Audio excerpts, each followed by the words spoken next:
population. Aujourd'hui, le chapitre enfin tant attendu depuis des mois. Non, je déconne. Depuis quand même un long moment, depuis pratiquement 2 semaines. Et aujourd'hui, en plus, c'est mon anniversaire. Donc, vous voyez, je me réveille et tout. Je vois le chapitre, il est sorti. Je me dis, putain, je vais devoir le lire quand même un peu plus tard dans la journée. Parce qu'en plus de ça, j'ai un examen. Bref, soit, c'est pour vous dire à quel point ma journée a été assez mouvementée. Donc, ce chapitre sort et va pouvoir nous répondre à plusieurs questions. Comment est-ce que justement, Hollow va tuer peut-être Brandish, ou comment Brandish va battre Hollow, ou comment quelqu'un va battre Hollow tout coup pour empêcher de Brandish de mourir, parce que clairement elle ne veut pas mourir. Comment justement Natsu va pouvoir régler ce problème et ce conflit intérieur face à Zeref. Et ben on voit pas du tout ça dans ce chapitre-ci. Non allez, à la place on voit quand même des trucs très sympathiques, puisque au départ on voit enfin donc notre véritable Batman qu'on va appeler Vol, enfin soit, mais on va appeler le vrai Batman, hein, le vrai Batman, hein. Donc notre petit Machina Make, hein, même si techniquement sa magie n'est pas véritablement, on dirait, une magie de création, un peu comme en anglais c'était Molding Magic, comme Grey ou Rufus par exemple. Mais c'est vrai que bon, peut-être qu'il le dit pas, mais sa magie peut-être du même type, et clairement ça ressemble, vu qu'en soi il crée des machines comme ça qui lui obéissent. Bon, en même temps il fait partie d'un clan qui visiblement est lié à la création de machines, donc soit.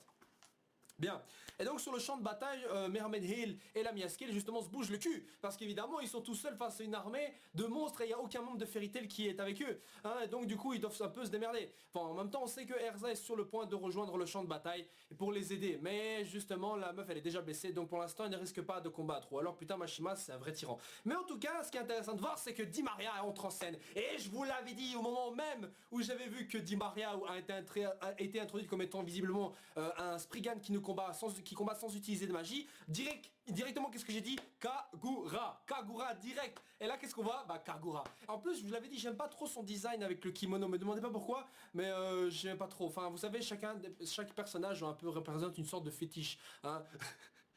Là ça va être bizarre, mais croyez-moi vous allez trouver un sens à ce que je dis. En gros, beaucoup de personnages féminins introduits par Mashima représentent une sorte de fantasme, si vous voulez. Hein, Wendy, la Loli, etc. Enfin, je vais pas commencer à tous les énumérer, mais celui de Kagura est en général lié aux femmes qui portent des bas. Hein, je vous jure, vous allez dire, putain, mais t'es un malade, Gonzalo, d'analyser les trucs comme ça. Mais je vous promets, c'était le cas. Et donc, du coup, il a un peu changé, il a changé un peu son long design et a amené donc une sorte de kimono. Bon, la meuf combat avec un sabre, mais ça pas pour autant dire que c'est une véritable samouraï. Donc, en soi, combat avec un kimono. Ok.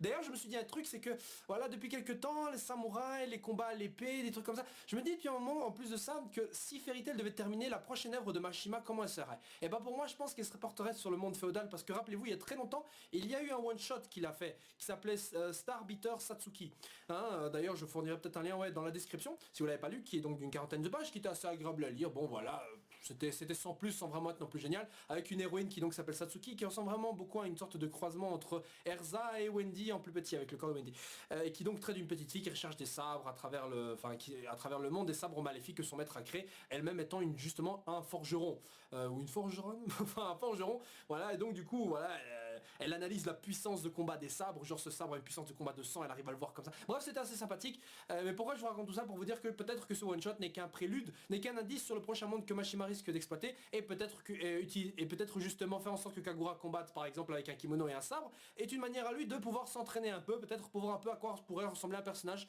du même genre dans ce futur manga. Hein, c'est un peu comme Wendy. Vous savez quand Wendy il a eu les cheveux coupés comme ça, moitié coupés, qu'elle les a coupés, que ça a pas duré.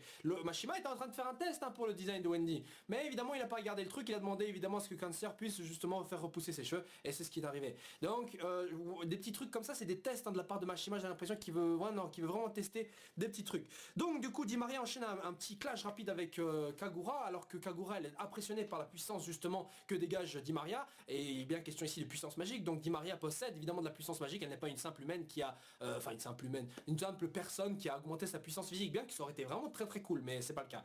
Et Di Maria, elle tranquille, la main dans le string, elle arrive comme ça sur le champ de bataille, genre ouais tu as la même coupe que Brandish, mais j'ai pas envie de te le couper à la place, donc je vais te déchirer tes fringues. Bon voilà, soit. Donc un petit échange féminin femme-femme, un combat qui j'espère sera montré correctement, un bon chapitre, et pas juste Erza qui arrive pour finir de la même manière que Minerva. Non non s'il vous plaît quoi. Non là je veux vraiment que Kagura soit remis correctement, qu'on lui rende l'honneur, parce que vous savez quoi, je l'ai dit plusieurs fois et peut-être des gens comprendront pas, mais je kiffe ce personnage de Kagura. Me dites pas pourquoi, mais je kiffe ce personnage. Déjà le délire avec le sabre qui était scellé, et que genre ouais il est destiné à une seule personne, et genre quoi le sort, il y a une sorte d'éclat incroyable qui coupe une ville, qui crée une sorte de slash là qui coupe la ville en deux. Bon maintenant on voit que carrément elle dégaine son sabre et tranquille, ça fait juste des petites saloperies sur le mec à côté. Donc Je me dis que Kagura, voilà, elle doit être remis un peu en avant. Même dans l'année, putain, elle a été de retour. C'était même pas pour détruire un seul face, quoi. C'est vraiment de la merde. Soit. Donc, du coup, le champ de bataille de ce côté-là continue. Surtout que Wall, il est encore derrière, il fait ses petites machines et toujours pas de nouvelles de Nineheart. Bon, c'est vrai que j'avais dit d'ailleurs que Nineheart allait se frotter à Jelal parce que Sigheart, Nineheart. Et vous m'avez rappelé, c'est vrai que Sigheart, en fait, est un personnage du précédent manga de Mashima qui s'appelle Rave. Et du coup, dans Fairy Tail, au début, c'était pas Sigheart, mais Sigrane. Et justement, enfin ou G-Crane dans la VF, mais dans tous les cas moi je me dis bah pourquoi pas, écoutez ça peut être un clin d'œil ou un indice, voilà, en même temps si le mec s'appelait Nine Crane ou un truc comme ça aurait été un peu évident peut-être, donc il a essayé de brouiller les pistes. Bon évidemment je commence à me casser les couilles à inventer des excuses, mais en tout cas vous avez eu raison et j'ai eu tort sur ce coup-ci, désolé. Bon soit. Ensuite on change un peu de perspective puisqu'on passe maintenant à le point le plus intéressant du chapitre, puisqu'on voit directement donc Brandish qui est encore en vie.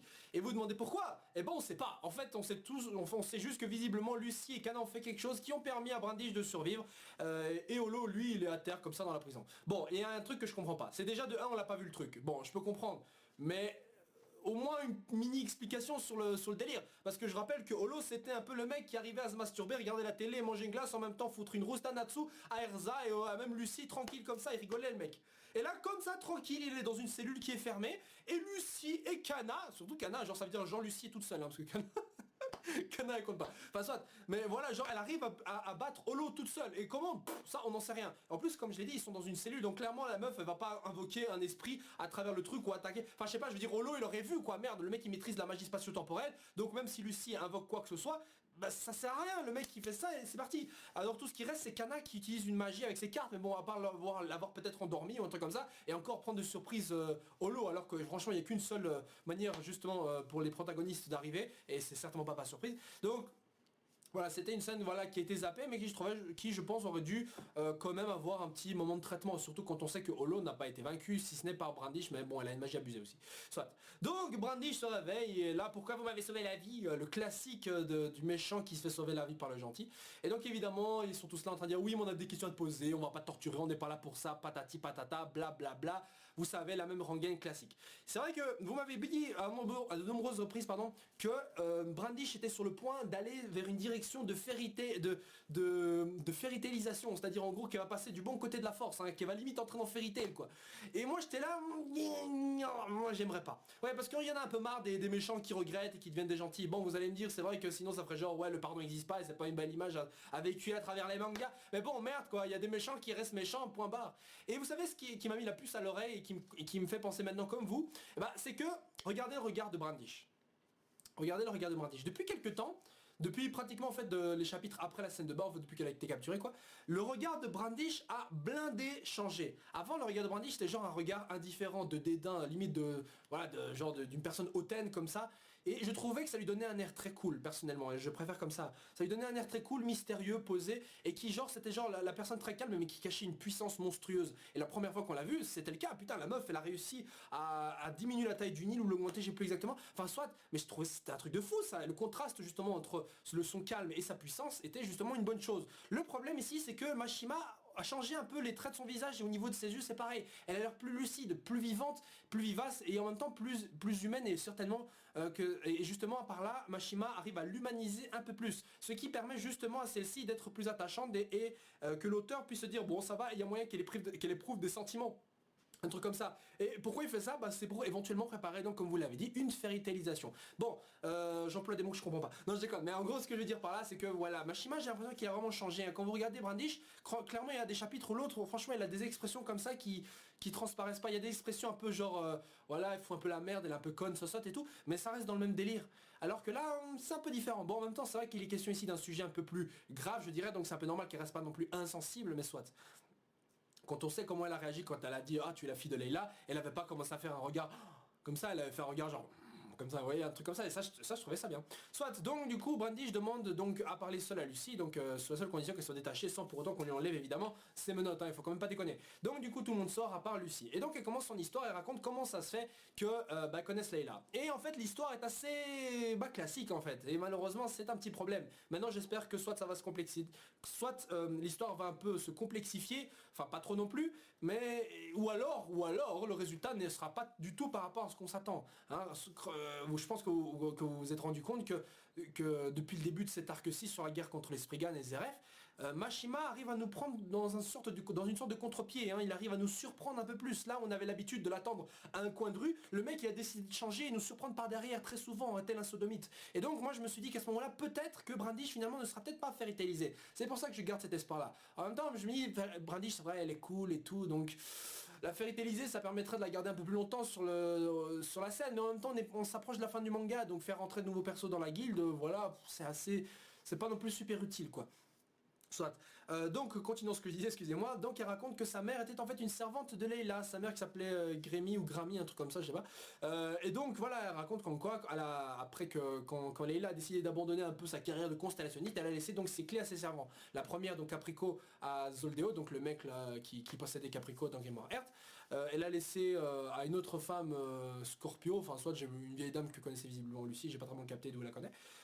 Et la troisième, c'était donc à la mère de Brandish. Et elle explique ensuite que la mère de Brandish est morte. Et que selon elle, c'est Leila donc qui aurait commandité son assassinat, qui aurait fait en sorte qu'elle soit tuée pour que Lucie puisse hériter de la clé. Ce qui est un peu étrange tout de même, mais soit. Donc ça signifierait qu'au moment où Lucie n'était pas encore née, Leila a donc abandonné ses clés, mais un peu plus tard, elle a décidé de faire tuer justement ses servants, enfin pas tous ses servants, mais en tout cas la mère de Brandish à tout le moins, pour que Lucie puisse hériter de ses clés. Mais pourquoi Leila tuerait des gens pour que Lucie, de manière absolue, chope les clés? Peut-être parce que justement Leila est au courant que Lucie, en elle-même, en tant que future constellationniste, je sais pas si à ce moment-là Lucie qui fait déjà les esprits, ou c'est genre Lucie qui a entraîné la chose, mais quand on sait que justement la première compagnon de Lucie, c'était Aquarius. Quelque chose me dit que justement Leila n'a pas forcément poussé Lucie, mais a fait en sorte que Lucie soit intéressée par les esprits et devienne elle-même une constellationniste. Et ce serait intéressant de voir qu'en fait Leila, qui a l'air d'être une personne sage, bienveillante et tout, soit en fait une personne qui est manipulatrice et qui en fait fait en sorte que Lucie devienne constellationniste. Pourquoi, me direz-vous? Eh bien peut-être parce qu'elle est au courant d'une prophétie ou d'une connerie dans le genre, hein, vous savez, dans les délires de shonen, qui ferait qu'en gros, elle dit que Lucie est peut-être destinée à faire de grandes choses, à enfermer End, à faire quelque chose en rapport avec Zeref ou les dragons, ou j'en sais rien, avec la porte de l'éclipse. Vous me direz, elle est détruite, mais il y a de très grandes chances qu'elle aurait pu très bien, elle peut très bien être reconstruite, hein, faut aussi savoir ça. Enfin bref, mais que Lucie aura un rôle plus tard, et peut-être que Leila pour accomplir justement cette vision du futur ou pour prévoir ce grand danger, a fait en sorte que sa fille puisse être constellationniste. Et sans le savoir, Lucie elle-même a rencontré justement le plus grand danger du monde, enfin un des plus grands dangers du monde, End, alias Natsu. Voilà, donc c'est peut-être plus ou moins ça que je vois. Donc Brandish aurait peut-être évidemment raison d'en vouloir aller là, puisque justement sa mère serait morte à cause de ça. Soit. Donc du coup Brandish, en gros, cherche juste à se venger. Bon, une vengeance classique comme on le voit très souvent. T'as rien fait à ma maman personnellement, mais je vais quand même te tuer parce que t'es lié en quelque sorte par le sang à quelqu'un que je déteste. Bon, voilà, ok, en même temps, les crimes de la mère, donc retombe sur la fille. Du coup, Brandish fait une prise de catch assez sexy sur Lucie et la menace en gros qu'elle va devoir en gros la tuer, quoi. Voilà, y a pas non plus grand chose à dire. Un petit fait intéressant, c'est que Brandish commence à chialer justement au moment où elle dit qu'elle va devoir, que Lucie va devoir mourir. Hein, et ça encore une fois c'est un peu étrange parce qu'en quelque sorte ce que Brandish nous montre là, c'est qu'en gros elle ne cherche pas tellement à tuer, elle n'a pas tellement envie de tuer, mais elle doit quand même le faire parce qu'elle a envie de se venger. Et je trouve que cette construction du personnage n'est pas tellement en accord avec ce dont on nous a montré de Brandish. Bon, parce qu'en fait, en gros, le Brandish c'est quoi? C'est le personnage qui a l'air froid, distant, indifférent, mais qui en réalité est en fait quelqu'un qui a une vengeance et qui ne déteste se battre et tuer et qui en gros fait face à quelque chose de... Enfin, vous voyez, c'est un peu classique du perso qui veut se venger, quoi, qui a pas envie de se venger mais qui doit quand même se venger. Et justement, je trouve ça dommage que Mashima crée ce genre de construction là, Brandish. Bon, évidemment, ça l'étoffe un peu plus que certains Spriggan qui ont été présentés jusqu'à présent, mais il n'empêche que ça reste un peu trop simpliste. Du coup, je sais pas, je préférais quand même la Brandish qui, je sais pas, aurait pu nous balancer un secret sur Leila, maintenant qu'on sait que Leila, par exemple, a connu Zeref et tout, putain, mais je pensais qu'il allait y avoir un truc en rapport avec ça, mais pas du tout. Mais bon, en tout cas, Leila, on apprend de plus en plus de choses sur elle dans tous les cas, donc limite on va apprendre plus de trucs encore qui nous surprendront dans les chapitres qui vont arriver. Bref, et là, grosse surprise du chapitre, puisqu'à la fin, qu'est-ce qui se passe? Bah en fait, ils avaient fait tomber un petit vase, qui a fait tomber de l'eau, et de cette eau, qu'est-ce qui se passe? C'est qui jaillit? Bah, Aquarius. Et là, croyez-moi, j'étais sur le cul quand j'ai lu le chapitre, j'étais là, quoi? Non, sérieusement, j'étais là, putain de bordel de merde. Mashima, qu'est-ce que tu nous fous? Bon, certains diront encore, haha, voilà encore la preuve que Mashima ne tuera pas ses persos. Et je rectifie déjà le tir et je prévois le coup en vous disant que Aquarius n'a jamais été morte, les esprits ne meurent pas vraiment, ils se régénèrent dans le monde des esprits. Hein, bon, enfin, il se régénère en tout cas dans le monde des esprits quand il combat, après avoir combattu, etc. Enfin, dans tous les cas, ce que je veux dire par là, c'est que, enfin, les esprits peuvent mourir, c'est bien sûr, mais quand, en gros, quand ils ont été invoqués, toujours quand Aries et Léo ont été transpercés par le Kaerum ou Kaerum, je sais pas quoi, le laser machin truc de Angel dans l'arc Oration 16, ils ont été transpercés tous les deux, mais ils sont pas morts. Hein. Voilà.